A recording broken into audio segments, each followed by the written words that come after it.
رسولہ الکریم اما بعد فاعوذ باللہ من الشیطان الرجیم بسم اللہ الرحمن الرحیم رب اشرح لی صدری ویسر لی امری واحلل عقدۃ من لسانی یفقہوا قولی رب یسر ولا تعسر وتمم بالخیر۔ رکوع نمبر 5 ہے اور سورہ مائدہ یہاں سے شروع ہو رہی ہے۔ بسم اللہ الرحمن الرحیم۔ یا ایو اے الذین وہ جو آمنو ایمان لائے، اوفو پورا کرو بالعقود معاہدوں کو، احلت حلال کر دیے گئے۔ اب یہ بھی دیکھیں حمزہ کے اوپر پیش ہے احلت، تو یہ کون سا والا صیغہ ہوا، معروف یا مجہول؟ تو اس کا پھر کیا میننگ کیا کریں گے؟ حلال کر دیے گئے۔ ہاں، اس میں یعنی فاعل نہیں ہوتا، حلال کر دیے گئے۔ لکم تمہارے لیے، لام زبر لا کے لیے، کم تمہارے لیے، بہیمت جانور، الانعام مویشی، اللہ سوائے ما ان کے جو یتلا پڑھی پڑھے جائیں گے یا علیکم تم پر، غیر محلی نہ حلال سمجھنے والے، الصیدی شکار کو، وانتم جبکہ تم حرم احرام کی حالت میں ہو، انا بلا شبہ اللہ تعالیٰ یحکم وہ فیصلہ کرتا ہے، ما جو یرید وہ چاہتا ہے۔ یا ایھا الذین اے لوگو جو آمنو ایمان لائے، لا تحلوا نہ بے حرمتی کرو، شعائری نشانیوں کی، اللہ تعالیٰ کی، ولا الشہر الحرام اور نہ حرمت والے مہینوں کی، ولا الہدیہ اور نہ حرم کی قربانی کی، ولا اور نہ القلائد پٹے ڈالے گئے جانوروں کی، ولا مینا وہ نہ ارادہ کرنے والوں کی، البیت الحرام حرمت والے گھر کا، یبتغون وہ تلاش کرتے ہیں، فضلا من ربہم اپنے رب کی طرف سے، ورضوانا اور رضامندی، وَإِذَا اور جب حلل تم احرام کھول دو تم، فاصطادوا تو تم شکار کرو، ولا یجرمنکم اور ہرگز نہ مجرم بنا دے تمہیں، شنآن دشمنی قوم کسی قوم کی، ان یہ کہ صدوکم اس نے روکا تمہیں، عن المسجد الحرام مسجد حرام سے، ان یہ کہ تعتدوا تم حد سے بڑھ جاؤ، وتعاونوا اور تم تعاون کرو، علی البر نیکی پر، والتقوی اور تقوی پر، ولا تعاونوا اور نہ تم تعاون کرو، اور لا نہ تم عاون یعنی تعاون کرنا، علی الاثم گناہ پر،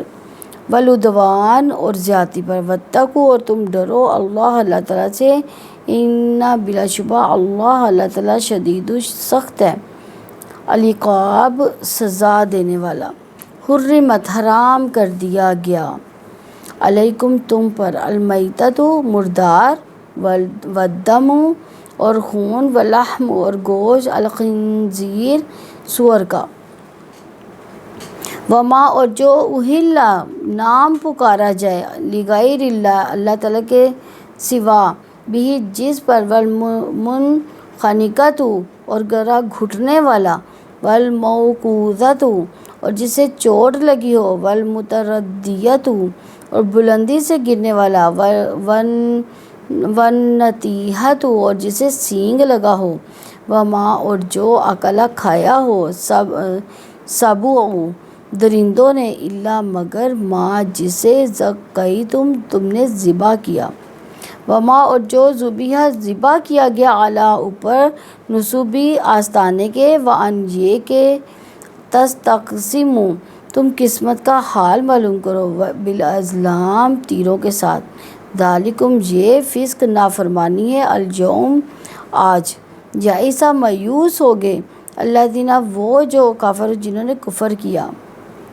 من دینکم تمہارے دین سے، فلا تخشوہم چنانچہ نہ تم ڈرو ان سے، پس یا چنانچہ لا نہ تم خشو ڈرو ہم ان سے، وخشونی اور تم ڈرو مجھ سے، الیوم آج، اکملت میں نے مکمل کر دیا، لکم تمہارے لیے، دینکم تمہارے دین کو، واتممت اور میں نے پوری کر دی، علیکم تم پر، نعمتی اپنی نعمت، ورضیت اور میں نے پسند کیا لکم تمہارے لیے الاسلام اسلام کو دیناً دین فمن چنانچہ جو اضطر مجبور کر دیا گیا فی مخمصۃ بھوک میں غیر متجانف نہ مائل ہونے والا ہو لإثم گناہ کے لیے فإنّ پھر بلا شبہ اللہ تعالیٰ غفور بے حد بخشنے والا ہے الرحیم نہایت رحم والا ہے۔ یسألونک وہ پوچھتے ہیں آپ سے یا وہ سوال کرتے ہیں آپ سے ماذا کیا اہل حلال کیا گیا لہم ان کے لیے کل آپ کہہ دیں اہل حلال کر دی گئی لکم تمہارے لیے طیبات پاک چیزیں وما اور جو علمتم سدھایا ہے تم نے من الجوارح جانوروں میں سے مکلبین شکاری کرنے والے کو تعلمونہن تم سکھاتے ہو انہیں تم علمو سکھانا ہننا انہیں مما اس میں سے جو علمکم سکھایا تمہیں اللہ تعالیٰ نے فکلوا پس تم کھاؤ مما اس میں سے جو امسکنا وہ پکڑ رکھیں علیکم تمہارے لیے واذکروا اور تم یاد کرو اسمی نام اللہ تعالیٰ کا علیہ اس پر واتقوا اور تم ڈرتے رہو اللہ تعالیٰ سے انا بے شک اللہ تعالیٰ سریع بہت جلد لینے والا ہے الحساب حساب اليوم آج احل حلال کر دی گئی لکم تمہارے لیے طیبات پاک چیزیں و طعام اور کھانا الذین ان لوگوں کا جو وہ تو دیے گئے الکتاب کتاب حل حلال ہے لکم تمہارے لیے و طعامکم اور کھانا تمہارا اور طعام کھنا کم تمہارا حل حلال ہے لہم ان کے لیے والمحصنات اور پاک دامن عورتیں من المؤمنات مومن عورتوں میں سے والمحصنات اور پاک دامن عورتیں من الذین ان لوگوں میں سے جو اوتو دیے گئے الکتاب کتاب من قبلکم تم سے پہلے اذا جب آتیتموہن تم ادا کرو انہیں اجورہن مہر ان کے محسنین نکاح میں لانے والے ہو غیر مسافحین نہ اعلانیہ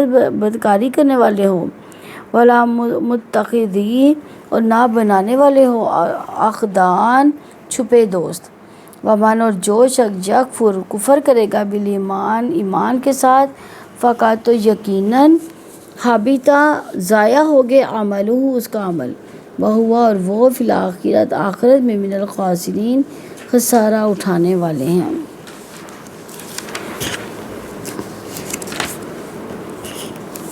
روٹ پر دیکھ لیں اوفو واو فا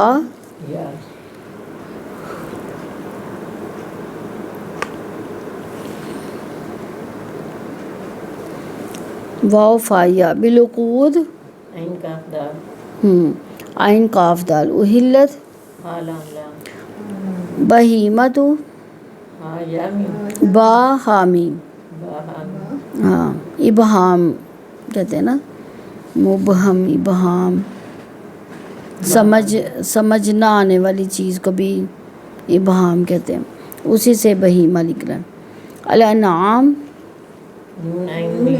نون عین میم یتلا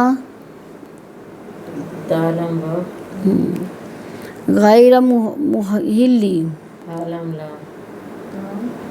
حال عاملہ السیدی ہاں جی حرم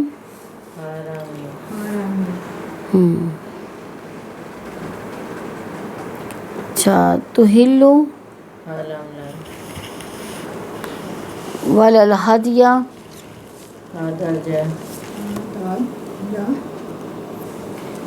القلائد کاف لام دال ولا آمین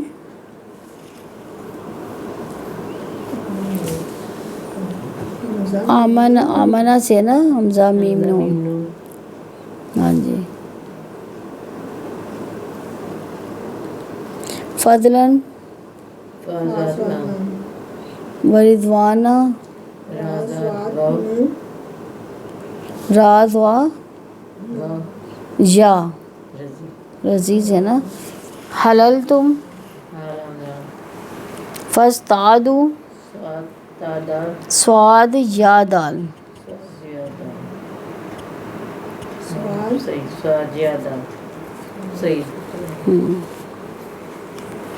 یہ تو جو ہے نا اس لفظ کا اپنا نہیں ہے, یہ باب افتعال کا ہے.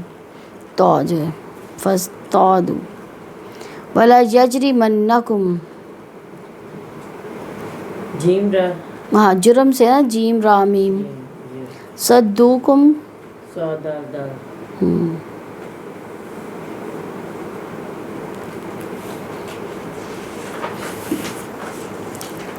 وتعاونوا نہیں تانی عین واؤ نون. تعاون معاونت یہ دونوں اردو کے الفاظوں کے ساتھ ملتے جلتے ہیں. عین راو البری بارہ بار آ رہا. العقاب عین کاف با عین کاف با. حرمت حرام المنخنقۃ قانون کا خانون کاف خنق. اور خناق بھی یعنی جو خناق بیماری نہیں ہے وہ بھی اسی سے ہی ہے. والموقوذۃ موضع واو کاف ذال. المتردیہ زیادہ دار را دال دال ٹھیک ہے. والنتیحۃ نون تا ہا. زکیتم دال کافیہ زال کافیہ. نصبی نون سواد با ہاں نصب کرنا بھی اسی سے, گاڑنا نشانہ بنانا وغیرہ. تستقسم قاسم ہاں قسم سے ہے قسمت.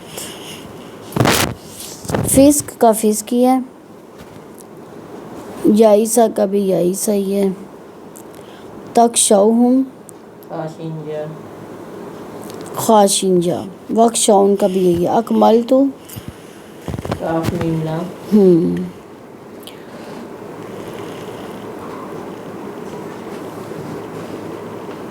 استرو استرو دوارا ذوات رارا ٹھیک ہے.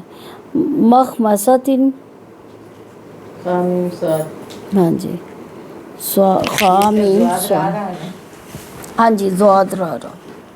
یہ تو جو میں نے آپ کو بتایا نا یہ باب افتعال کا ہے. غیر متجانفن جیم نون فا ہاں جی جیم نون فا. علمتم عین لام میم من الجوارح جیم راہ جیم راہا ہے. یعنی یہ جوارے جو ہے نا ان جانوروں کو کہتے ہیں جو شکار کرتے ہیں, یعنی انسانوں کے لیے شکار کرتے ہیں, جیسے عقاب کتا. یہ جو ہے نا یہ انسان جو ہے نا ان کی ٹریننگ کرتے ہیں تو ان جانوروں کو جوارے کہا جاتا ہے. مکلبین کاف لام با تعلمونہن عین لام میم امسکنا سین کاف نون سکن سے. واتقوا واو کافیہ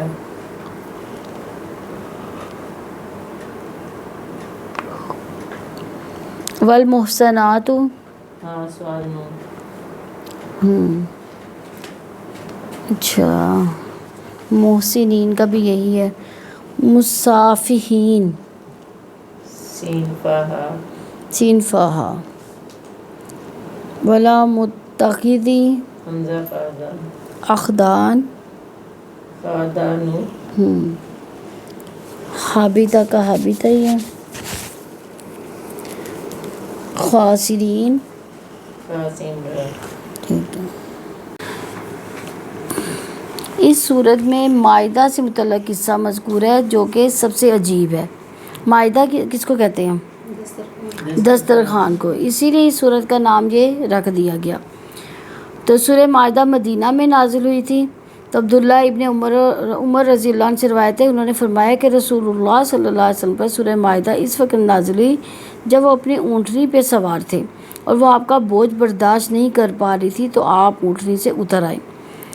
سیدنا عبداللہ بن عمر رضی اللہ عنہ سے بیان کرتے ہیں کہ سب سے آخر میں نازل ہونے والی سورت جو ہے سورہ مائدہ ہے۔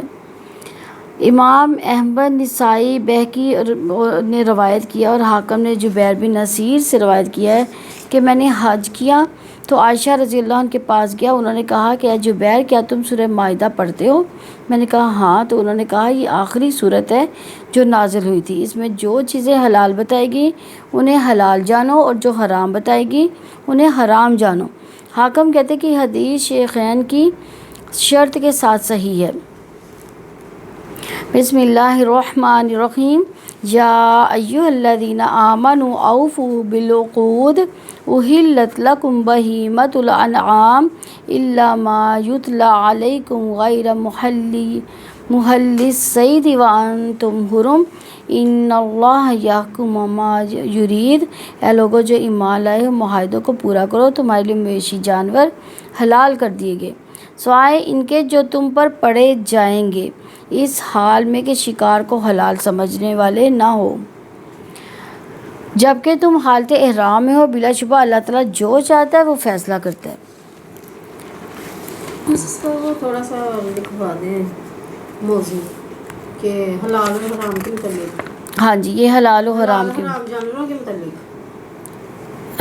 ہاں جی، یعنی جس کس نے زیادہ احرام جانوروں کہا کا سے ذکر احرام میں حج کے ایام میں حج اور عمرے، ہاں جی، حج اور عمرے کے حساب سے بھی حلال حرام ہے اور ویسے بھی ہیں اس میں۔ حلال و حرام جانوروں کے بارے میں ہاں جی، پھر اس سے ذرا صحیح وہ مطلب کا پتہ چلتا ہے۔ ٹھیک ہے، میں آپ کو بتا دوں۔ یا ایھا الذین آمنوا، اے لوگو جو ایمان لائے ہو۔ ایک شخص نے سیدنا عبداللہ بن مسعود رضی اللہ عنہ سے کہا کہ مجھے کچھ نصیحت کیجیے۔ فرمایا جب تم اللہ تعالیٰ کا ایمان والوں سے خطاب سنو تو اسے کان لگا کر توجہ سے سنو، کیونکہ اس میں یا تو کسی اچھی بات کا حکم ہوگا یا کسی بری بات سے روکا گیا ہوگا۔ اوفوا بالعقود، معاہدوں کو پورا کرو۔ یعنی ایمان کا تقاضا سب سے پہلا کیا ہے کہ جو بھی معاہدہ کیا جائے اسے پورا کیا جائے، اسے کبھی نہ توڑا جائے، نہ ان میں کمی بیشی کی جائے۔ نبی صلی اللہ علیہ وسلم نے فرمایا اس کا ایمان نہیں جو عہد کی پابندی نہیں کرتا۔ یہ آیت کریمہ ان تمام معاہدوں کو شامل ہے جو بندے اور اس کے رب کے درمیان بھی ہے، یعنی بندے اور رب کے درمیان جو معاہدے ہیں ان کو بھی ہے، جو بندے رسول کے مابین ہیں ان کے درمیان بھی یہ معاہدہ ہے، یہاں جو بندے اور والدین کے درمیان ہے۔ تو اس آیت کریمہ کے حکم میں وہ معاہدے بھی شامل ہیں جو فراخی اور تنگ دستی، آسانی اور تنگی میں صحبت اور دوستی کے حقوق کے بارے میں ہیں۔ اس کے تحت وہ معاہدے بھی آتے ہیں جو معاہدہ مثلا خرید و فروخت میں ہیں، اجارہ وغیرہ کے ضمن میں بندے اور لوگوں کے درمیان ہے، اس میں صدقات، ہبہ وغیرہ بھی ہیں۔ تو اس حکم میں دین کے تمام اصول و فروع شامل ہیں، اور دین کے تمام اصول و فروع معاہدوں میں داخل ہیں جن کی پابندی کا اللہ تعالیٰ نے حکم دیا۔ علی بن طلحہ نے ابن عباس سے روایت کیا کہ اللہ تعالیٰ نے جو حلال کیا یا حرام کیا، جو فرض کیا وہ معاہدے مراد ہیں، اور جو قرآن کریم میں حدود قائم کی وہ ساری کی ساری اس میں شامل ہیں۔ نہ تم عہد شکنی کرو، نہ دھوکہ دو۔ احلت لکم، تمہارے لیے حلال کر دیے گئے، یعنی رحمت کی وجہ سے تم پر کیا حلال کیا؟ بہیمۃ الانعام، یعنی مویشی جانور۔ مویشی جانور سے کون سے جانور مراد ہیں؟ ہاں، چوپائے، یعنی اونٹ، گائیں، بھیڑ، بکری وغیرہ۔ ہاں، تو بعض کا اس میں جنگلی جانور مثلا ہرن اور اس قسم کے دیگر شکار کیے جانے والے جانور بھی شامل ہیں۔ بعض صحابہ کرام اس آیت کریمہ سے اس بچے کی حلت پر بھی استدلال کرتے ہیں جو ذبح کرتے وقت جو ہے یعنی اس کے جانور کے پیٹ میں سے نکل جاتا ہے، یعنی بعض کا جانور کو ذبح کیا جاتا ہے، ہاں، تو اس کے پیٹ میں سے جانور نکل جاتا ہے نا، تو ذبح کرنے کے بعد وہ جو پیٹ کے اندر جو ہے نا مر جاتا ہے نا جو، وہ اگر وہ مرا ہوا بھی ہے وہ بھی حلال ہے، یعنی وہ بھی حرام نہیں ہے، وہ چاہے مرا ہوا نکلے یا زندہ نکلے، اس کا گوشت کھا سکتے ہیں۔ حدیث میں ایسے بچے کو حلال قرار دیا گیا کیونکہ بچے کا ذبح کرنا یہی ہے کہ اس کی ماں کو ذبح کر دیا گیا، کیونکہ اس کے ساتھ جڑی تھی نا، وہ اس کے ساتھ تھی۔ الا ما یتلی علیکم، سوائے ان کے جو تم پر پڑھے جائیں۔ پڑھے جانے سے کیا مراد ہے؟ جن کا ذکر آیا ہے اس یعنی صورت میں آگے بتایا میں نے۔ ہاں جی، غیر محل الصید وانتم حرم، اس حال میں کہ شکار کو حلال سمجھنے والے نہ ہو جبکہ تم حالت احرام میں ہو، یعنی احرام کی پابندیوں میں سے کہ کسی جانور کا شکار نہ کیا جائے، نہ کسی کا شکار کے بارے میں بتایا جائے۔ شکار سے مراد وہ جنگلی جانور جن کا گوشت کھایا جا سکتا ہے، یعنی احرام کے دوران کیا کرنا ہے؟ شکار نہ خود کرنا ہے، نہ کسی کو اشارہ کر کے یہ بھی نہیں بتانا کہ وہ جانور ہے اس کو مار دو، یعنی اشارہ بھی نہیں کرنا۔ تو شکار کرنا کب اور کہاں حرام ہے؟ شکار کرنا مستقلاً حرام نہیں ہے، حدود حرم کے اندر شکار ہر حالت میں حرام ہے۔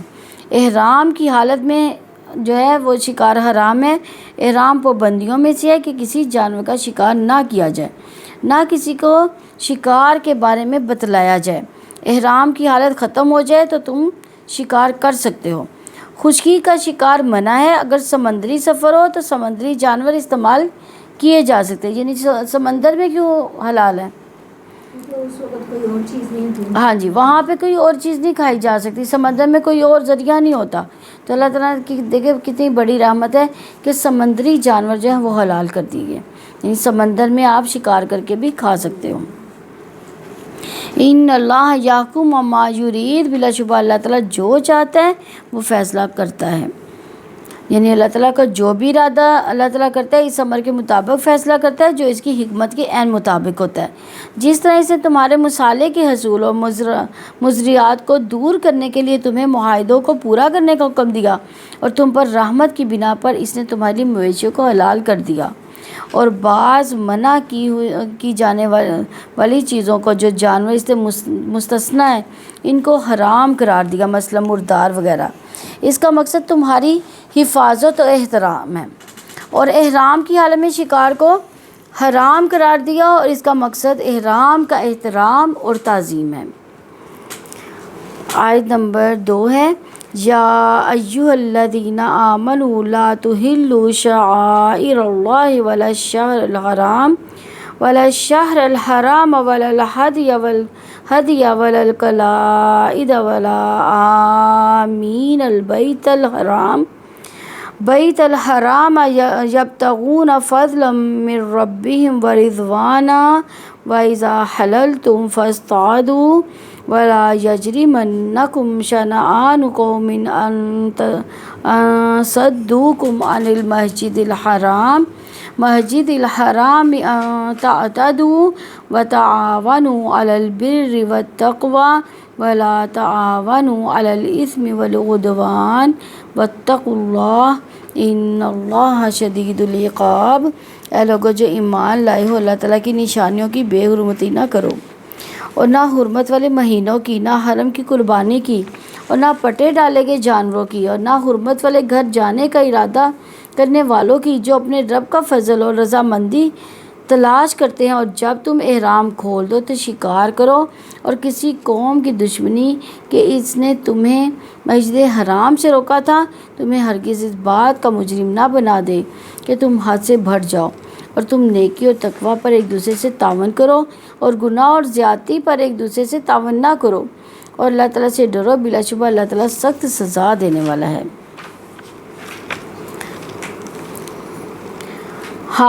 حاتم بن بکر ہندی مدینہ منورہ میں ایک قافلے کے ساتھ غلہ لے کر آئے، اسے بیچ کر رسول اکرم صلی اللہ علیہ وسلم کی خدمت میں حاضر ہوئے اور آپ سے بیعت کی اور اسلام قبول کر لیا۔ جب وہ وہاں سے چلے گئے تو آپ نے اس کی طرف دیکھا، اور آپ کے پاس جو حضرات بیٹھے ہوئے تھے، آپ صلی اللہ علیہ وسلم نے ان سے فرمایا کہ یہ میرے پاس اس فاجر کی صورت لے کر آیا اور عہد شکن کی پشت کے ساتھ واپس گیا۔ چنانچہ جب وہ یمامہ پہنچا تو مرتد ہو گیا، یعنی یہاں پہ نبی صلی اللہ علیہ وسلم کے پاس اسلام قبول کر کے گیا اور وہاں پہ جا کے مرتد ہو گیا، یعنی اسلام سے پھر گیا۔ اس کے بعد ماہ ذی القعدہ میں ایک قافلے کے ساتھ غلہ لے کر مکہ مکرمہ کے ارادہ سے نکلا۔ جب صحابہ کرام کو اس کی آمد کی اطلاع ملی تو مہاجرین اور انصار کی ایک جماعت نے اس کا قافلے پر چھاپا مارنے کا ارادہ کیا۔ اس کے متعلق اللہ تعالیٰ نے یہ آیت نازل فرمائی ہے، یعنی اے مومنو اللہ کی نشانیوں کی بے حرمتی مت کرو۔ تو اس ہدایت کے آنے پر صحابہ کرام رک گئے، کیونکہ صحابہ حکم الہی کے پابند تھے۔ تو اس میں کیا اللہ تعالیٰ نے فرمایا، یا ایھا الذین آمنوا لا تحلوا شعائر اللہ، اے لوگو جو ایمان لائے اللہ تعالیٰ کی نشانیوں کی بے حرمتی نہ کرو، یعنی اللہ تعالیٰ کے ان محرمات کو حلال نہ ٹھہراؤ جن کی تعظیم ان کے عدم فعل یعنی نہ کرنے کا اس نے تمہیں حکم دیا۔ یہ ممانعت ان کے فعل کی ممانعت اور اس کے حلال ہونے کا اعتقاد رکھنے کی ممانعت پر مشتمل ہے، یعنی یہ جو منع کیا ہے فعل اور اس کے حلال ہونے کا اعتقاد رکھنے کو شامل ہے۔ تو شاعر اللہ سے مراد کہ اللہ تعالیٰ کی حرمتیں جن کی حرمت اور تعظیم کا اللہ تعالیٰ نے حکم دیا، یعنی اس کا یہ مطلب ہے کہ اللہ کے جو حرام کو حلال نہ ٹھہراؤ اور جن کی تعظیم اللہ تعالیٰ نے حکم دی ہے اس سے انکار نہ کرو۔ کس کی تعظیم کے طور پر اللہ تعالیٰ نے یہ بتایا ہے؟ مدینہ حرم میں آتا ہے نا مدینہ بھی۔ تو ابن عباس رضی اللہ عنہ کے نزدیک اس سے مراد حج کے مناسک بھی ہیں۔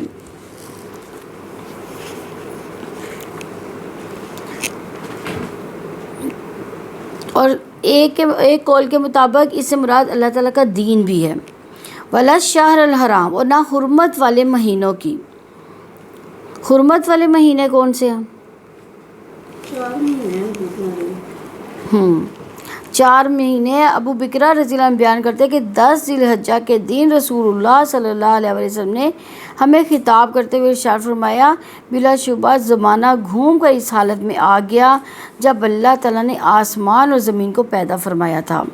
سال 12 مہینوں پر مشتمل ہے، یعنی پہلے دن سے ہی اللہ تعالیٰ نے 12 مہینوں پر مشتمل سال بنایا۔ ان میں سے 4 حرمت والے ہیں، 3 مہینے ایک دوسرے کے بعد ہیں، ذی القعدہ، ذی الحجہ، محرم، اور 4تھا مہینہ جو ہے رجب ہے جو جمادی اور شعبان کے درمیان میں ہے۔ یہ حکم اسی دور میں دیا گیا جب مسلمانوں اور مشرکین میں جنگ تھی اور مشرکین مکہ پر قابض تھے۔ عرب کے ہر حصے سے لوگ حج و عمرہ کرنے جاتے تھے، ان میں بہت سے قبیلوں کے راستے مسلمانوں کی دسترس میں تھے۔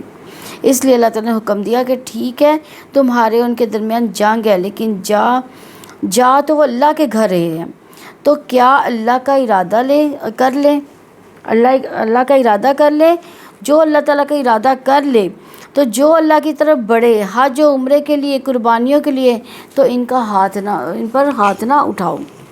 یعنی وہ قافلہ کدھر جا رہا تھا پھر؟ ہاں جی، وَلَلْحَدُ، نہ حرم کی قربانی کی، یعنی جسے اللہ تعالیٰ کے گھر کے لیے ہدیہ بھیج دیا جاتا ہے، ہدیہ اور اس کے لانے والے کی تعظیم۔ بیت اللہ کی طرف قربانیاں بھیجنا بند نہ کرو، کیونکہ اس میں اللہ تعالیٰ کی نشانیوں کی عظمت ہے۔ قربانی کے جانور حرم بھیجو تاکہ دوسروں کو بھی اس سے شوق پیدا ہو۔ وَلَلْقَلَائِدُ، نہ پٹے ڈالے گئے جانوروں کی، یعنی وہ جانور جنہیں جوتے وغیرہ کا، یعنی قلائد سے مراد وہ جانور جنہیں جوتے وغیرہ کا ہار پہنا کر بیت اللہ کی طرف لے جایا جاتا تھا۔ ہدی کو علامت کے طور پر قلادے پہنانا سنت ہے۔ ہدی کا جانور حرمت کا حامل ہے، اس سے کوئی تکلیف نہ پہنچائی جائے۔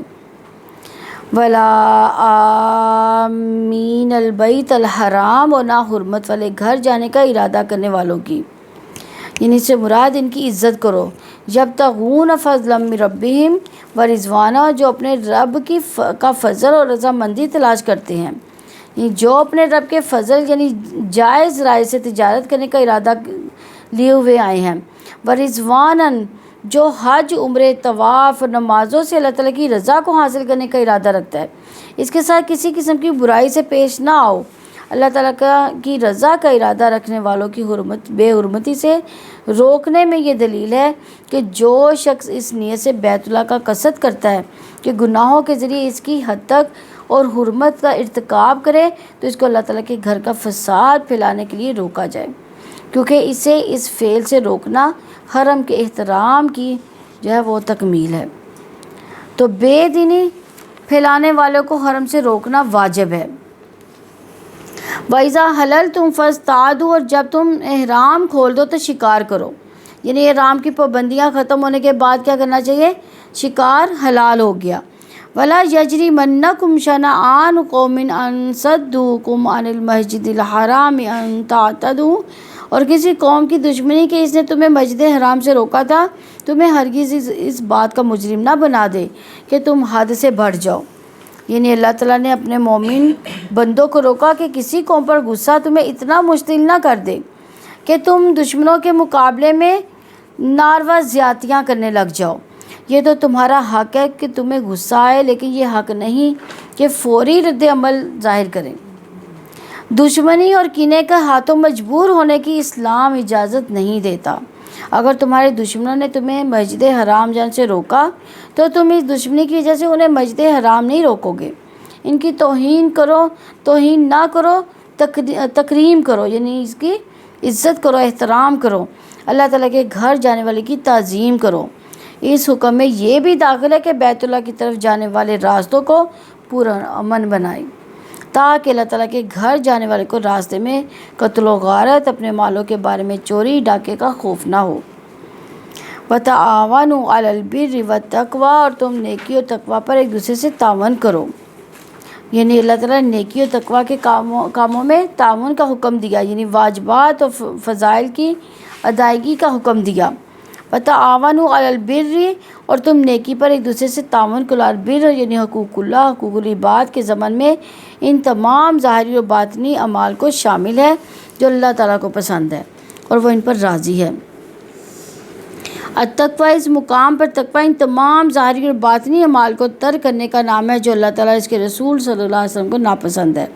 بھلائی کی ہر خصلت جس کے فعل کا حکم، یا برائی کی ہر خصلت جسے ترک کرنے کا حکم ہے، بندہ خود بھی اس کے فعل پر مامور ہے اور اسے اپنے مومن بھائیوں کے ساتھ اپنے قول و فعل کے ذریعے سے ان کو اس بھلائی پر آمادہ کرے یا ان میں نشاط پیدا کرے، تعاون کرنے کا حکم ہے۔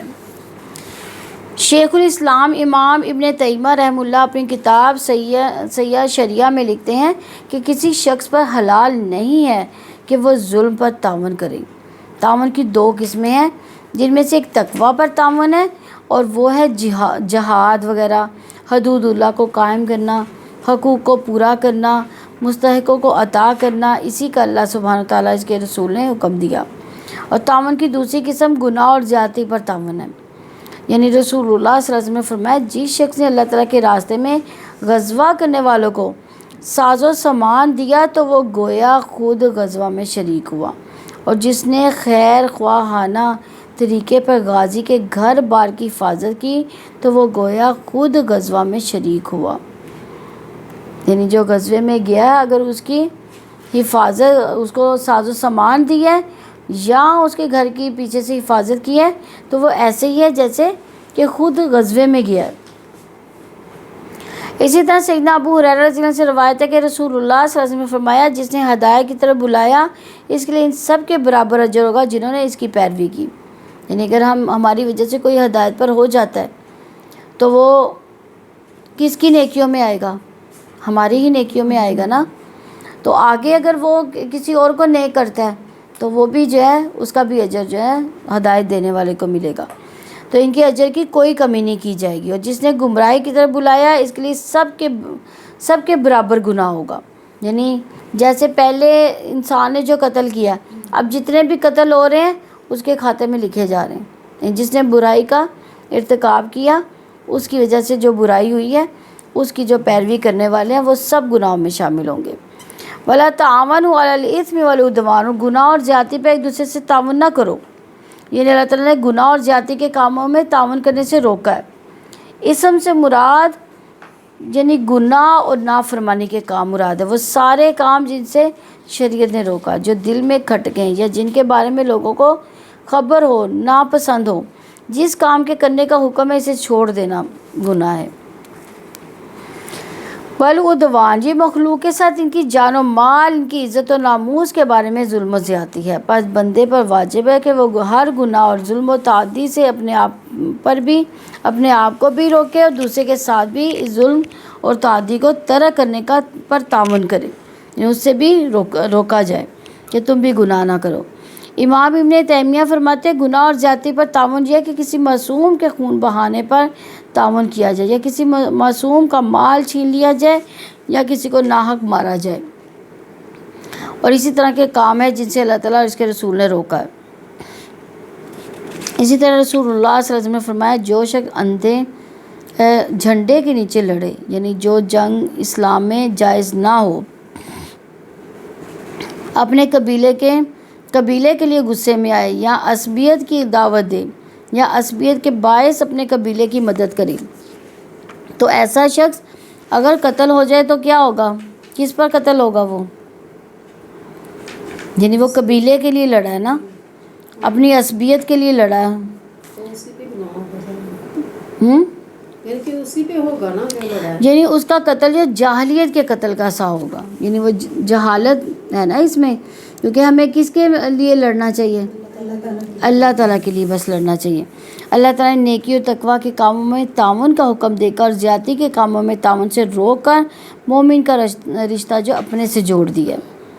اور اسلام نے گناہ اور ظلم پر باہمی تعاون کو روکا، اسی طرح پوری انسانیت کو تعصبات سے نکالا، خاندان کے تعصب سے جس کی بنیاد ظلم پر ہوتا ہے، اور علاقے کے تعصب سے، ذاتی میلانات اور شخصی رجحانات کے تعصب سے، دوستوں اور دشمنوں کے سے معاملہ کرتے وقت انسانیت کی بنیاد بنایا۔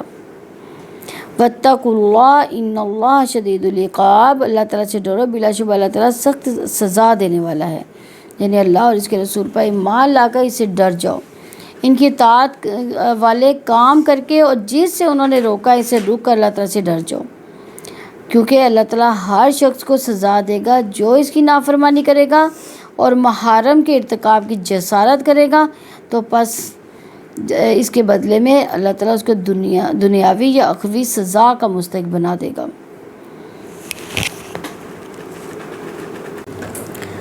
آیت نمبر 3 ہے حرمت علیکم المیتۃ والدم ولحم الخنزیر وما أهل لغیر اللہ بہ والمنخنقۃ والموقوذۃ والمتردیۃ والنطیحۃ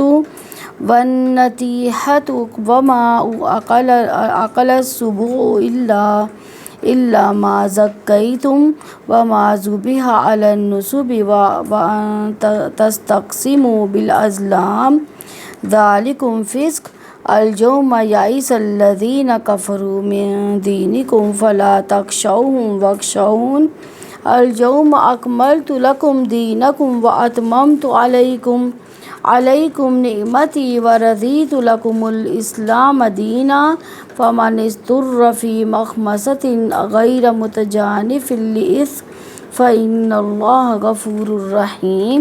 تم پر حرام کر دیا گیا مردار اور خون اور سور کا گوشت، اور وہ جس پر اللہ تعالیٰ کے سوا کسی کا نام پکارا جاتا ہے، اور گلا گھٹنے سے مرنے والا جانور، اور چوٹ لگنے سے مرنے والا جانور، اور بلندی سے گر کر مرنے والا، سینگ لگنے سے مرنے والا، اور جسے درندے نے کھایا ہو مگر جسے تم نے ذبح کیا ہو، اور جو کسی آستانے پر ذبح کیا گیا ہو، اور یہ بھی حرام ہے کہ تم تیروں کے ساتھ قسمت کا حال معلوم کرو، یہ نافرمانی ہے۔ آج تمہارے دین سے وہ لوگ مایوس ہو گئے جنہوں نے کفر کیا، چنانچہ تم ان سے نہ ڈرو اور تم مجھ سے ڈرو، آج میں نے تمہارے لیے تمہارے دین کو مکمل کر دیا ہے اور تم پر اپنی نعمت پوری کر دی ہے، اور تمہارے لیے اسلام کو بطور دین پسند کیا ہے۔ چنانچہ جو شخص بھوک میں مجبور کیا جائے کہ گناہ کے لیے مائل ہونے والا نہ ہو، تو بلا شبہ اللہ تعالیٰ بے حد بخشنے والا، نہایت رحم والا ہے۔ ابن منذر رحمہ اللہ کہتے ہیں کہ ہم رسول اللہ صلی اللہ علیہ وسلم کے ساتھ تھے، اور میں ایک ہانڈی کے نیچے آگ جلا رہا تھا جس میں مردار کا گوشت تھا۔ اللہ تعالیٰ نے مردار کے گوشت کی حرمت نازل فرمائی تو میں نے فوراً ہانڈی پھینک دی۔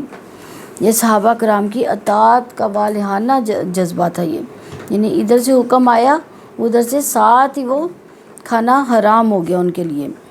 تو اللہ تعالیٰ نے جو چیز حرام ٹھہرائی وہ اپنے بندوں کی حفاظت، اس کی نقصان سے ان کے بچنے کے لیے قرار فرمائی۔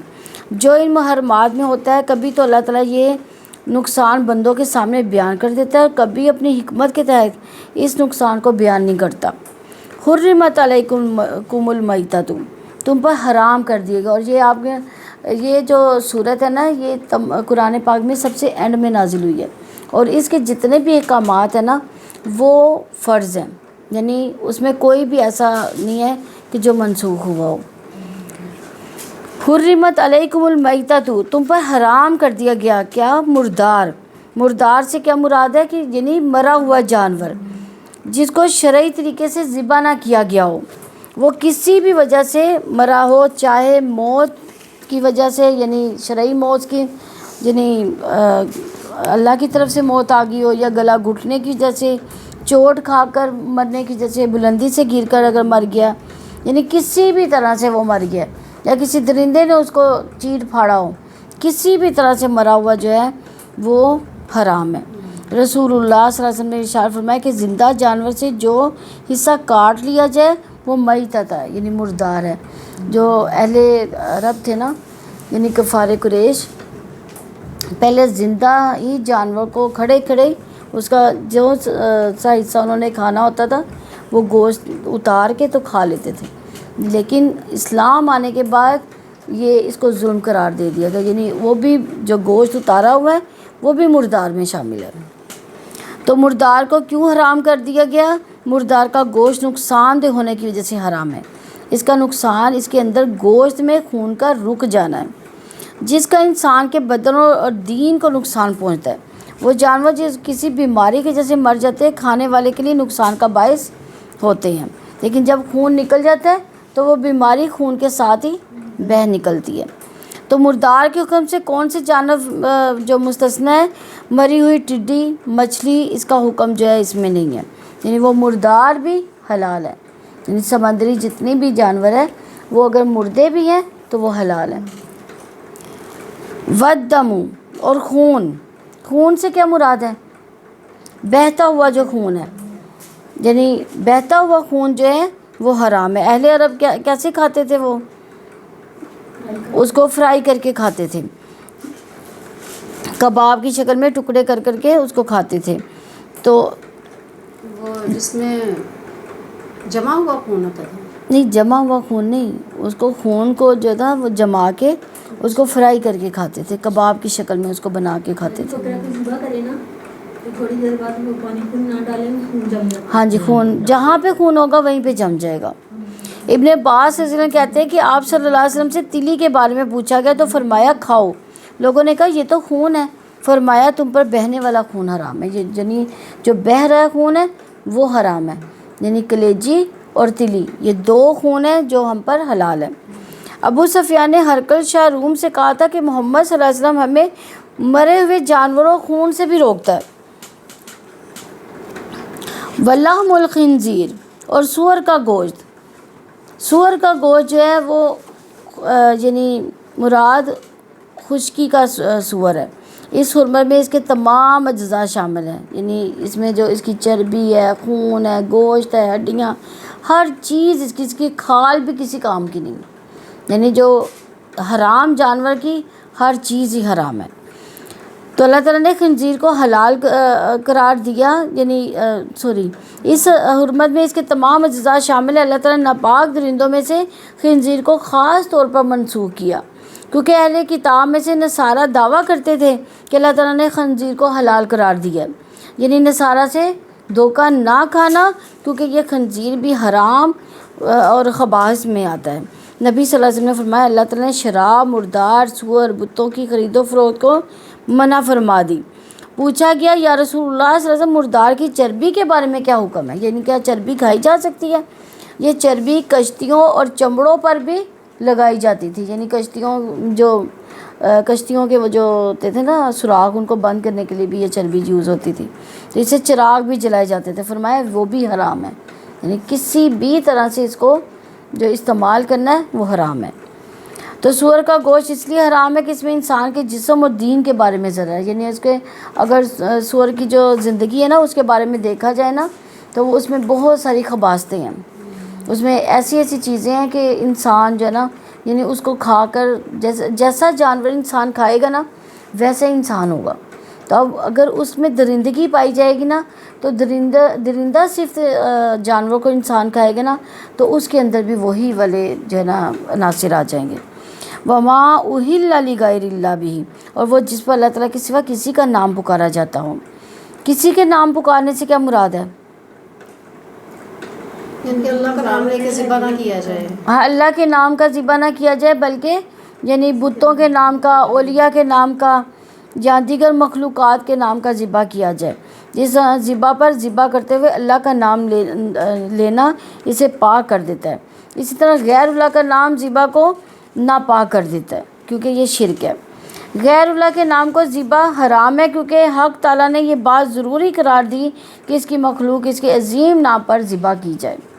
پھر اگر انسان اس کے حکم سے سرتابی کر کے کسی غیر کا نام لے، یعنی کسی پیر کا یا بت کا یا مورتی کا یا کسی پری یا بزرگ کا لے وہ اور اس جانور کو ذبح کرے تو وہ حرام ہے.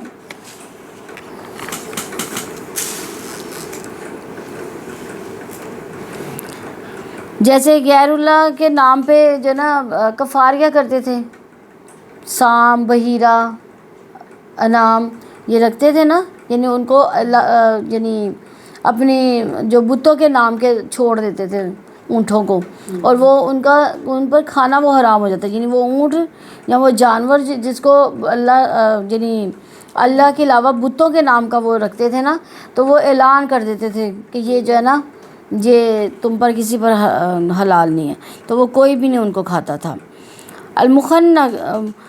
المنخنقہ، اور گلا گھٹنے سے مرنے والا جانور، یعنی جس کو رسی سے، ہاتھ سے، کسی بھی طرح سے گلا گھوٹ کر مار دیا گیا ہو یا مر گیا، وہ سب ہی حرام ہے. جیسے فرض کریں ایسا ہوتا ہے نا کہ جیسے بکروں کو اگر بعض کا چارہ نہ ڈالا جائے تو وہ کیا ہوتا ہے، وہ اپنے ہی جو قلعے کے گرد جو ہے نا وہ گھومنا شروع ہو جاتے ہیں، تو وہ گھوم گھوم کے نا اپنی ہی رسی جو نا اپنے گلے میں اڑا لیتے ہیں. تو اگر اس کو اس وقت نہ دیکھا جائے تو وہ کیا ہوتا ہے، ان کا گلا بھی گھٹ جاتا ہے، یعنی وہ مرنے کا وہ ان پر ہو جاتا ہے صاحب. تو اگر اس طرح سے بھی کوئی جانور مرا ہے یا گلا گھٹنے کی وجہ سے کسی بھی وجہ سے گلا گھٹا ہے تو وہ مر جانے والا جانور جو ہے وہ حرام ہے. والموقوذہ، اور چوٹ لگنے سے مرنے والا، یعنی جو کسی بھاری چیز مثلا پتھر، لکڑی، لاٹھی وغیرہ کی چوٹ سے مر گیا ہو، اس پر کوئی دیوار گر گئی ہو یا دب کر وہ مر گیا ہو. حضرت عدا بن حاتم رضی اللہ عنہ روایت کرتے ہیں کہ انہوں نے عرض کیا کہ یا رسول اللہ، میں ایسے تیر سے شکار کرتا ہوں جس میں پر نہیں ہوتے، تو کیا اس کا کھانا حلال ہے؟ آپ نے فرمایا جس جانور کو تیرا تیر زخمی کر دے اس کو کھا لے، اور جس جانور کو تیرے مذکورہ تیر کا چوڑائی والا حصہ قتل کر دے تو وہ موقوذہ ہے، یعنی اس کو مت کھا. یعنی بعض کا ایسے ہوتا ہے نا شکار کیا ہے تو شکار کو پکڑ کے اسی وقت وہ لوگ جو ہے نا وہ ذبح کر دیتے ہیں، لیکن یہ ہے کہ یعنی بسم اللہ پڑھ کے تیر مارا گیا ہو وہ بھی جو ہے نا کھانا حلال ہے. والمتردیہ، اور بلندی سے گر کر مرنے والا، یعنی جو کسی بلند جگہ سے نیچے گر کر مر جائے، مثلا کسی دیوار سے، کسی پہاڑ سے، کسی چھت سے یا کسی کنویں سے گر کر مر گیا. تو ابن عباس نے فرمایا وہ جانور جو پہاڑ کی چوٹی یا بلند مقام سے گر کر مر جائے یا کنویں میں گر کر مر جائے وہ حلال نہیں ہے. والنتیحہ، اور سینگ لگنے سے مرنے والا، جو دوسرے جانور کے سینگ مارنے سے مر گیا ہو. جیسے بعض کا ایسے ہوتا ہے نا کہ دو بکرے آپس میں لڑتے ہیں تو ایک بکرے نے دوسرے کو مار ڈالا، یعنی وہ اس کے سینگ لگنے کی وجہ سے مر جائے تو وہ بھی جو ہے کھانا حرام ہے. وما اکل السبع الا ما زکیتم، اور جسے درندے نے کھایا ہو مگر اسے تم نے ذبح کیا ہو، یعنی اگر درندے نے کسی جانور کو پھاڑ کھایا ہو اور جانور مر جائے تو وہ حلال نہیں ہے. جیسے ایسے ہوتا ہے نا کہ یعنی جنگل کے جانور ایک جانور جو ہے نا وہ جانور کو پکڑتا ہے تو ایک حصہ جو ہے نا کوئی جانور کھاتا ہے, دوسرا حصہ کوئی جانور کھاتا ہے. جیسے عقاب آ گیا وہ کچھ اور کھا گیا, شیر آیا وہ کچھ اور کھا گیا, یعنی بھیڑیے کچھ اور کھا گئے. یعنی اس طرح سے کرتے کرتے جو ہے نا وہ پورا ہی جانور کھایا جاتا ہے. لیکن انسان کو یہ حکم نہیں ہے کہ کسی نے اگر وہاں پہ مار کے پھینکا ہے, کوئی جانور کھا کے گیا اس کو, تو انسان نہیں کھا سکتا. یعنی انسان پر وہ کھانا حرام ہے. اگر سدایا ہوا کتا کسی جانور کھا لے اور وہ زخم سے مر جائے تو وہ بھی حرام ہے, اگرچہ اس سے خون جاری ہوا ہو اور گلے سے بہا ہو تب بھی حلال نہیں. یعنی اگر تو کتے کو سدایا ہوا ہے تو وہ شکار کرے, لیکن شکار کرتے ہوئے کتے نے کیا کیا, نافرمانی تھوڑی سی کر دی, اس نے اس کو پھاڑ دیا یعنی کھا لیا اس کو تھوڑا سا, تو وہ بھی کھانا حرام ہے. ہاں اگر وہ مالک کے لیے لے کر آیا ہے تو وہ اس کو حلال ہے. الا ما زکیتم, اگر جسے تم نے ذبح کیا. سیدنا ابن عباس نے فرمایا کہ اگر جانوروں کا پھاڑا ہوا جانور زندہ ہو اور تم اسے ذبح کر لو تو وہ حلال ہے. سیدنا علی رضی اللہ عنہ فرماتے ہیں اگر جانور دم ہلا دے یا پاؤں مارے یا دے پھر دیدے پھڑائے تو ذبح کر کے اسے کھا سکتے ہو. جانوروں کا پھاڑا ہوا جانور اگر ذبح کر لیا جائے. ہاں جی, یعنی ایک جانور ہے نا, یعنی کتے کو اکثر لوگ سدھاتے ہیں شکار کے لیے, تو وہ اگر لے کر آتا ہے نا تو اپنے مالک کے لیے, تو وہ اگر زندہ ہے مالک کے لیے یعنی کہ مالک کے لیے وہ لے کر آتا ہے نا, تو وہ پھر اگر اس کو اسی وقت ذبح کر لے اگر وہ زندہ ہے, تو نہیں زندہ مر چکا ہے تو پھر وہ اس کو واپس کر دے اس کو. رافع بن خدیج کا بیان ہے کہ میں نے عرض کیا یا رسول اللہ کل ہمارا مقابلہ دشمن سے ہوگا اور جانور کو ذبح کرنے کے لیے ہمارے پاس چھریاں نہیں ہیں, کیا ہم کھپاچ سے ذبح کر سکتے ہیں؟ فرمایا جو آلہ اپنی دھار سے کاٹ کر خون بہا دے اور ذبح کے وقت اللہ کا نام لے لیا گیا ہو تم ایسا ذبح کھا سکتے ہو, مگر آلہ ذبح دانت اور ناخن نہیں ہونا چاہیے, یعنی اس سے زیادہ اذیت ہوتی ہے نا. میں تم سے اس کی وجہ بیان کرتا ہوں, دانت تو ہڈی ہے اور ناخن حبشیوں کی چھریاں.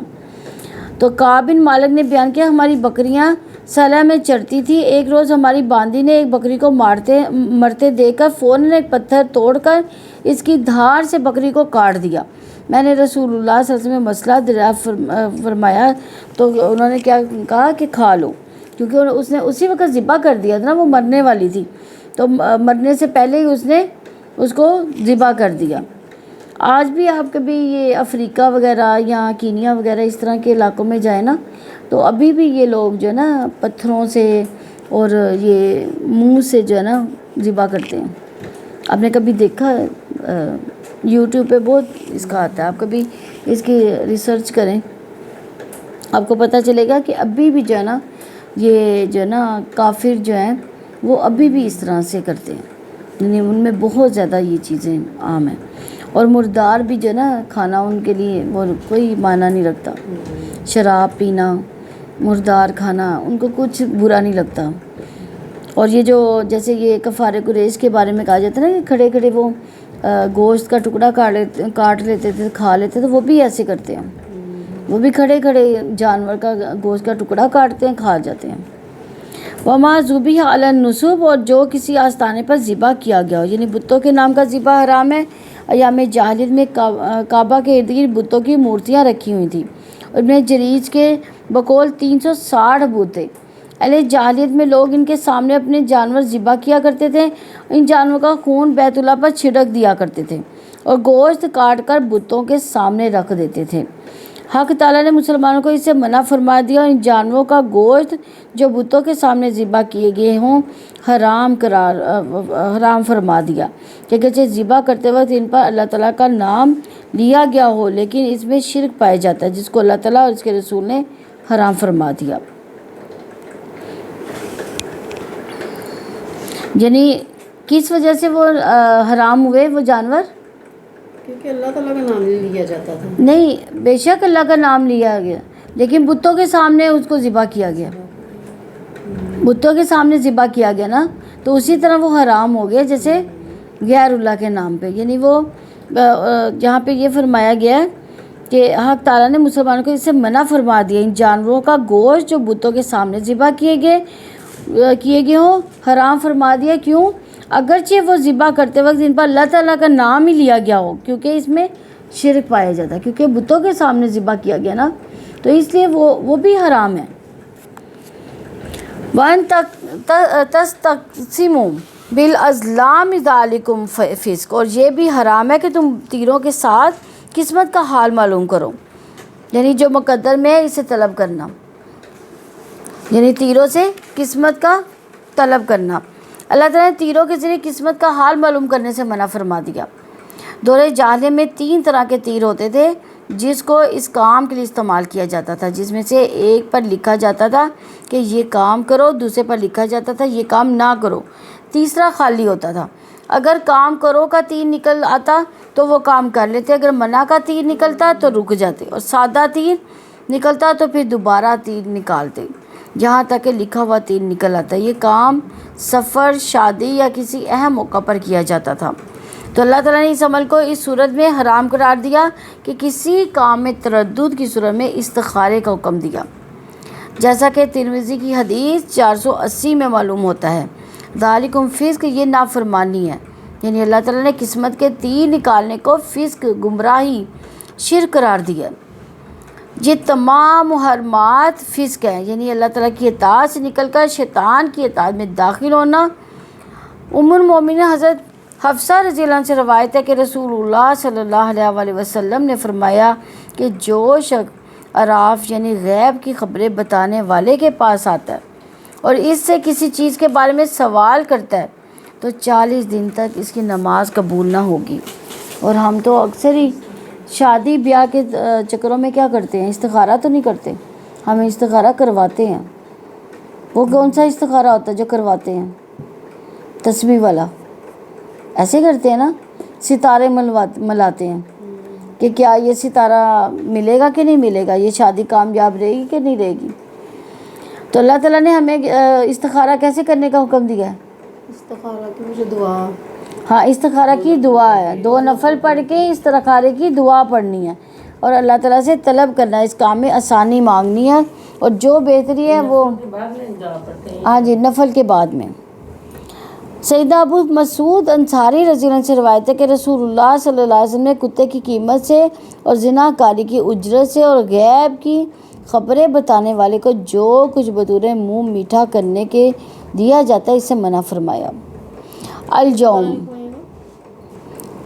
رسول اللہ صلی اللہ علیہ وسلم نے کتے کی قیمت سے اور زنا کاری کی اجرت سے اور غیب کی خبریں بتانے والے کو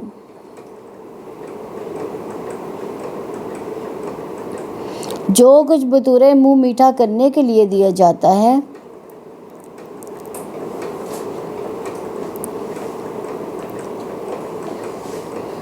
اس سے منع فرمایا. یہ مسلم کی روایت ہے.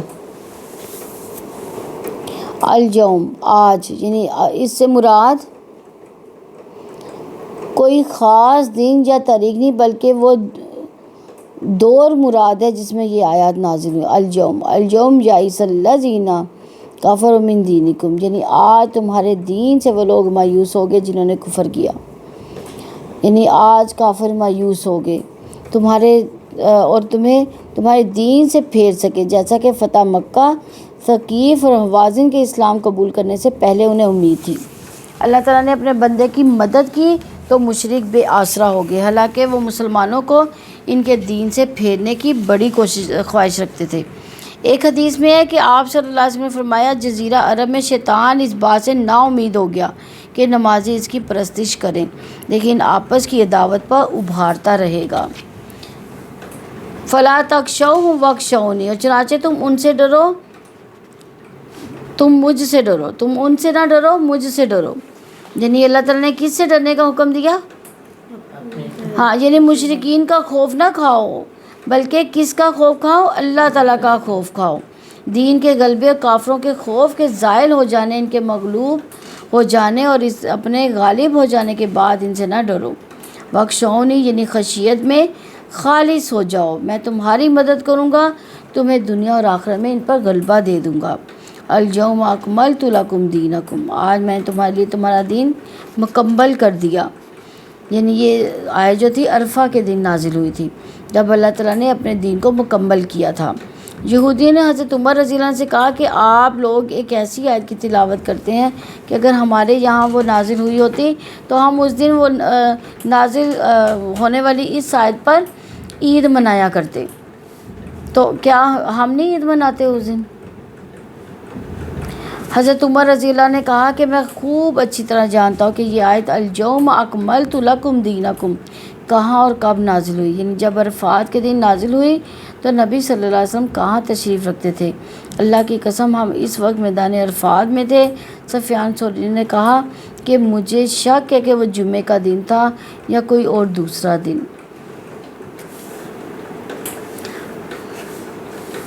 یعنی دین کے احکامات، اس کے فرائض، اس کے بعد اب کوئی اضافہ نہیں ہوگا اس دین میں۔ اکملت دینکم یعنی پورا دین ہو گیا، اب اس کے بعد نہ کوئی اضافہ ہوگا نہ کمی ہوگی۔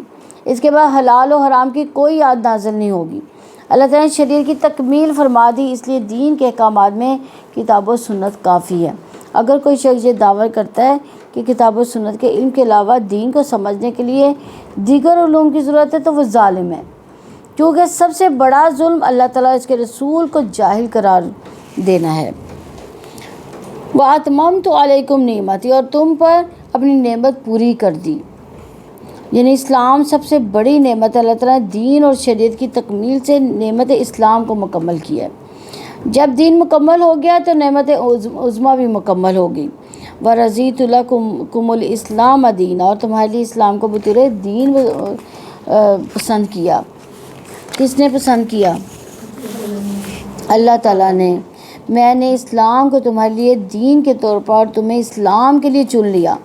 اب اپنے رب کی شکر گزاری کے لیے اس دن کو قائم کرو، اس ہستی کی حمد کو جس نے بہترین اور عالی شان اور کامل ترین دین سے تمہیں نوازا، اس کا احسان ہے۔ رسول اللہ صلی اللہ علیہ وسلم کا ارشاد ہے کہ قیامت کے دن اعمال آئیں گے، نماز آئے گی، وہ کہے گی اے میرے رب میں نماز ہوں۔ اللہ تعالیٰ کا ارشاد ہوگا کہ تو خیر ہے۔ پھر صدقہ آئے گا، وہ عرض کرے گا اے میرے رب میں صدقہ ہوں۔ اللہ تعالیٰ ارشاد فرمائیں گے تو خیر پر ہے۔ پھر روزے آئیں گے، وہ بھی کہیں گے اے میرا رب ہم صیام ہے۔ اللہ تعالیٰ فرمائیں گے تو خیر پر ہے۔ پھر فرمایا اعمال اسی طرح آتے رہیں گے، اللہ تعالیٰ کا ارشاد ہوگا کہ تم خیر پر۔ پھر اسلام آئے گا، وہ عرض کرے گا اے رب آپ اسلام ہے، میں اسلام ہوں۔ اللہ تعالیٰ کا ارشاد ہوگا کہ تو خیر پر ہے، تیری ہی وجہ سے آج میں مواخذہ کروں گا۔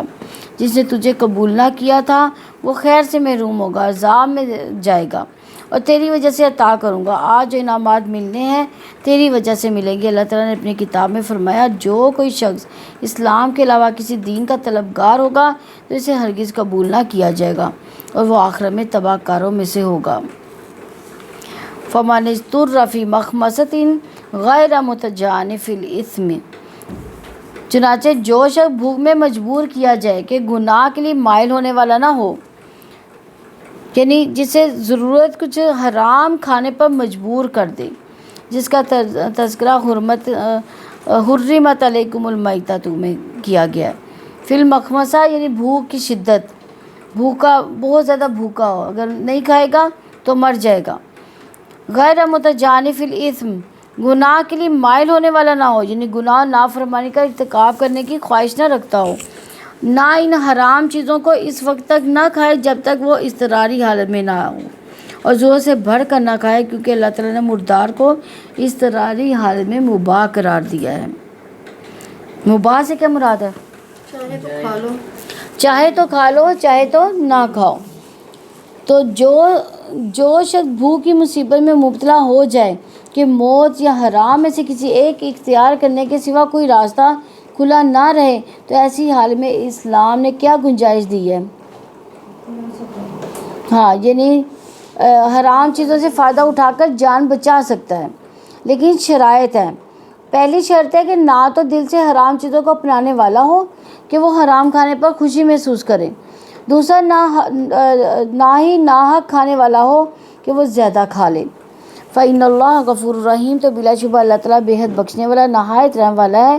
اللہ تعالیٰ نے بھوک کی شدت سے مجبور ہو کر حرام کھانے والے کو بشرطِ گناہ کی طرف میلان نہ ہو اپنے غفور یعنی بخشنے والا اور رحیم یعنی رحم کرنے والے کا شعور دلایا۔ اللہ تعالیٰ کی رحمت ہے کہ اس نے اضطرار کی حالت میں حرام کھانے کو جائز قرار دیا۔ اللہ تعالیٰ رحیم ہے، اس نے دین میں کوئی نقص لاحق کیے بغیر رحم فرمایا۔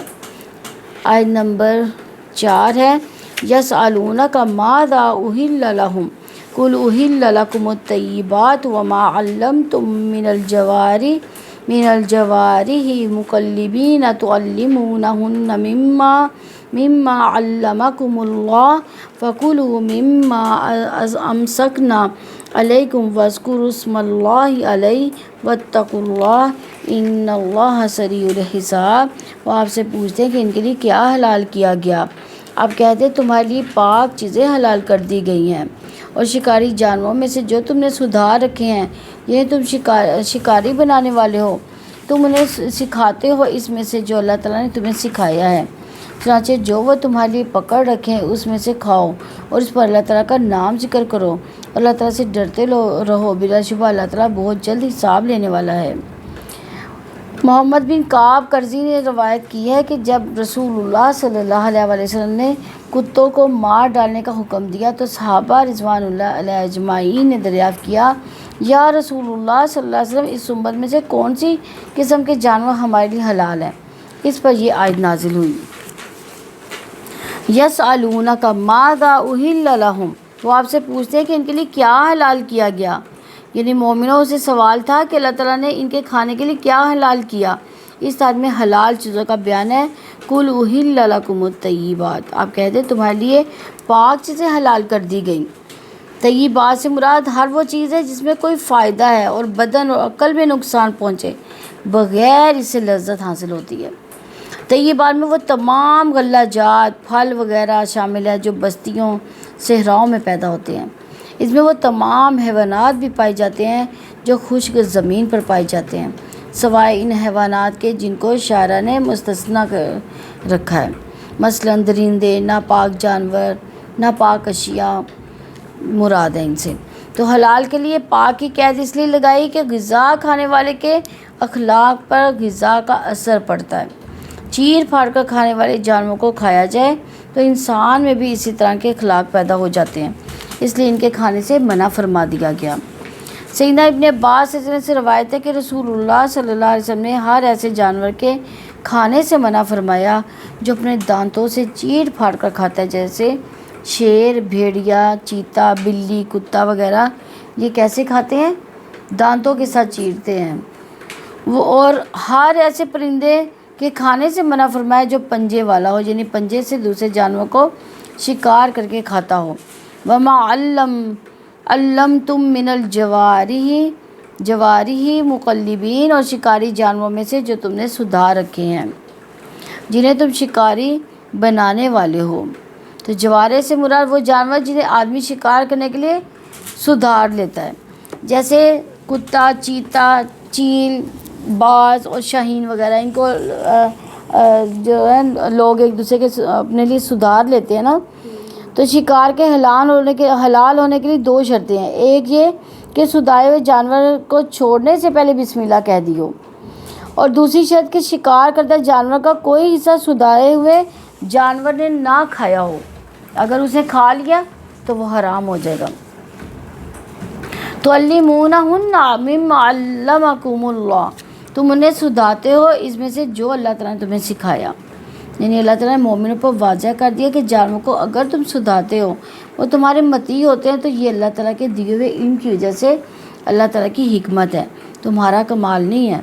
اس آیت میں حیوانات کی تعلیم دینے اور انہیں مصلیحت کے تحت مارنے کا جواز ملتا ہے، کیونکہ تعلیم بعض اوقات اس کی محتاج ہوتی ہے۔ فَكُلُوا مِمَّا أَمْسَكْنَا عَلَيْكُمْ اذْكُرُوا اسْمَ اللَّهِ عَلَيْهِ، چنانچہ جو وہ تمہارے لیے پکڑ رکھیں اس میں سے کھاؤ، اس پر اللہ تعالیٰ کا نام ذکر کرو۔ یعنی جو جانور تمہارے لیے شکار کو رو کر رکھیں اس کو کھا لیا کرو، یعنی اس کے لیے شکاری جانور کو شکار پر چھوڑتے وقت تکبیر پڑھنا شرط ہے۔ اگر شکاری جانور کو چھوڑتے وقت عمدن تکبیر نہ پڑھی گئی ہو تو اس کا مارا ہوا شکار جائز نہیں ہوگا۔ حضرت عدہ بن حاتم رضی اللہ عنہ فرماتے ہیں کہ مجھ سے رسول اللہ صلی اللہ علیہ وسلم نے ارشاد فرمایا کہ جب تو اپنے کتے کو چھوڑے تو اللہ کا نام لے، پھر اگر وہ شکار کو پکڑ لے اور تو اسے زندہ پا لے تو ذبح کر لینا۔ اگر تو نے اسے اس حال میں پایا کہ وہ اسے قتل کر چکا ہے تو اس میں سے اس نے نہیں کھایا تو اس کو کھا لینا، اگر کتے نے اس میں سے کھا لیا تو اس میں سے نہ کھانا، کیونکہ اس نے وہ اپنے لیے روک رکھا تھا، جس سے معلوم ہوا کہ کتا معلم نہیں۔ اور اگر تو اپنے کتے کے ساتھ کسی دوسرے کتے کو بھی پالے اور جس جانور پر حملہ کیا وہ مقتول ہو چکا ہے تو اس میں سے مت کھانا، کیونکہ تجھے معلوم نہیں کہ دونوں کتوں میں سے کس نے قتل کیا۔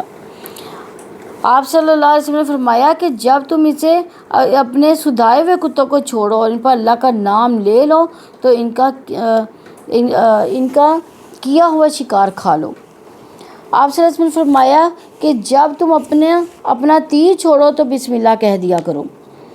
تو شکار کے لیے کتا پالنا جائز ہے، جیسے کہ بخاری کی حدیث 2322 سے پتہ چلتا ہے کہ اس کے ساتھ عام کتا پالنا حرام ہے۔ کتے کے شکار اور اس کے شکار کے لیے سکھانے کے جواز سے لازم آتا ہے کہ اس کا پالنا بھی جائز ہے۔ واتقوا اللہ ان اللہ سریع الحساب، اللہ تعالیٰ سے ڈرتے رہو، بلا شبہ اللہ تعالیٰ بہت جلد حساب لینے والا ہے۔ یعنی اللہ تعالیٰ نے تقوی اختیار کرنے اور اپنے قوانین کی پابندی کے لیے اپنے سریع اور حساب ہونے کا شعور دلایا۔ آیت نمبر 5 ہے الیوم احل لکم الطیبات وطعام الذین اوتوا الکتاب حل لکم وطعامکم حل لہم والمحصنات من المؤمنات والمحصنات من الذین اوتوا الکتاب من قبلکم اذا آتیتموہن اجورہن محسنین غیر مصافحین ولا متخذی اخدان ومن یکفر بالایمان فقد حبط عملہ وہو فی الآخرۃ من الخاسرین۔ آج تمہارے پاک چیزیں حلال کر دی گئی ہیں اور اہل کتاب کا کھانا تمہارے لیے حلال ہے اور تمہارا کھانا ان کے لیے حلال ہے۔ مومن پاک دامن عورتیں اور ان لوگوں میں سے پاک دامن عورتیں جو تم سے پہلے کتاب دیے گئے، جب تم ان کے مہر انہیں ادا کر دو، انہیں نکاح میں لانے والے ہو، اعلانیہ بدکاری کرنے والے نہ ہو اور نہ چھپے دوست بنانے والے ہو، اور جو شخص ایمان کے ساتھ کفر کرے گا تو یقیناً اس کا عمل ضائع ہو گیا اور وہی آخرت میں خسارہ اٹھانے والوں میں سے ہے۔ الیوم احل لکم الطیبات، یعنی آج تمہارے لیے پاک چیزیں حلال کر دی گئی، یعنی پیچھے جو حرمت آئی ہے نا چیزوں کی، ان کے بارے میں یعنی حرمت جو ہے ثابت کر دی گئی ہے۔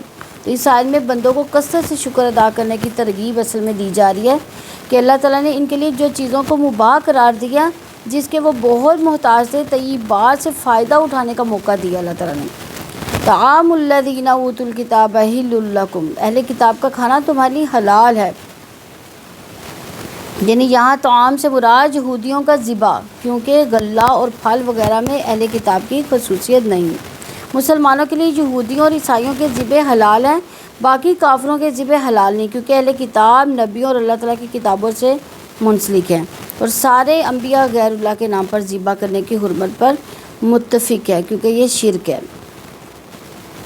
اہل کتاب کا کھانا حلال و حرام کی پابندی کے ساتھ جائز ہے۔ ہاں، یعنی اگر انہوں نے اللہ کے نام کا ذبح کیا تو، ورنہ اگر نہیں کیا تو نہیں حلال۔ یعنی یہ دیکھ رہے ہیں اہل کتاب کا کھانا حلال و حرام کی پابندی کے ساتھ جو ہے وہ جائز ہے۔ وطعامکم حل لہم، اور تمہارا کھانا ان کے لیے حلال ہے، یعنی مسلمانوں کا کھانا اہل کتاب کے لیے حلال ہے۔ والمحصنات من المؤمنات، اور مومن پاک دامن عورتیں، سیدنا عمر رضی اللہ عنہ کے مطابق عفت معاب عورتیں مراد ہیں۔